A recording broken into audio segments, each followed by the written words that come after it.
Julius Irumba obirari Ceyamaani w'ekyaro kya Musayija mukuru B omugomboro ya Buhimba mu district ya KIKUUBE akashangwa afiire omu motoka omu kyaro kya Kasongoire omu district ya Masindi omuringo gwa Butandu. Beitu nibagamba ngu omuringo gubamushangiremu gukaborekeraho ko abazigo batakamanyirwa bamutegere bakamutematema obwabire atwire omushenyi omu kyaro eki. Kurungi alekera abaana enfu kandi abaana bambakyasoma kanyerwire mutina sikando yeitaka haraba abantu abampaire woningi ngo bagonza kunyita niko ngo yeitaka sikando yeitaka ehuweho ekyo nkibalizeire kakuba mtunga ene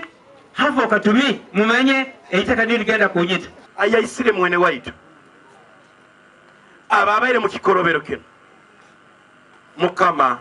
abasasule kibasemereye habwo kuba aturumize muno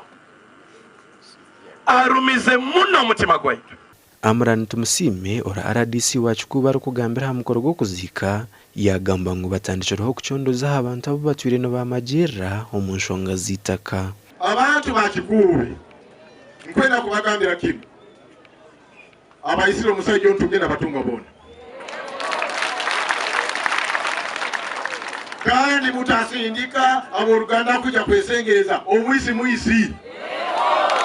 Amurani yatumanyisa ngo hari abantu bashatu abari umujobu muhumuza Nyambogo Charles Okech hamwe no munyishengero wa Buhanguzi East Asere Steven abatize cyapa muri Musayija mukuru echa hectares igana 27 ahari proti igana 72 broka 22 hamwe ne cha hectares 297 ahari proti igana 96 broka 22 umuri mukabara. Turiyamu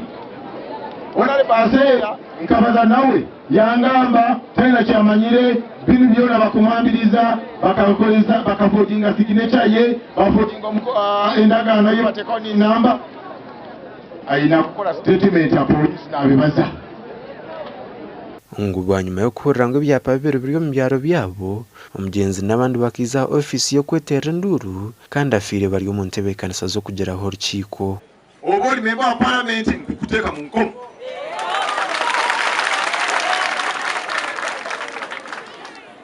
oboli kansala nkukuteka mu nkomo n'aba security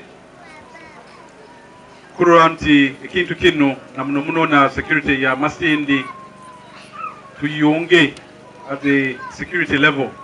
Mwajibu Kasayija omwahara ba memba bakachikwa keby'amatako mu Buhimba obwo mukono gwe guri hampapura zo kushabe cyapa ayihakine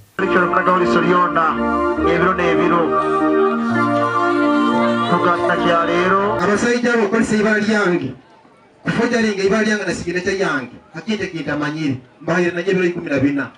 ngenda kubateka mu koti na muno abandiza ayigo nibo nkororaho ayina na passport yaye abasigaye rote bali na passport kandi ngoza kubagambira abantu abayina emitima mibi muno abayina abakwenda ko decidinga abumezi bw'abantu tibobo ochwire mugama ntibo kotwaro bomezi bw'omuntu kubutaka igire ntokusindika stamire obumwesire botamwesire bwiri kujya kwikagende twehale kurabo munsi ngekire kuba busache bazawo tuli hano abo kuba Julius nabayire kire umunsi. Father Joseph Twase owayibembera misa yo kuzika yashaba habeho report bwa nyuma yo kucondoza. Rero tukusaba mukama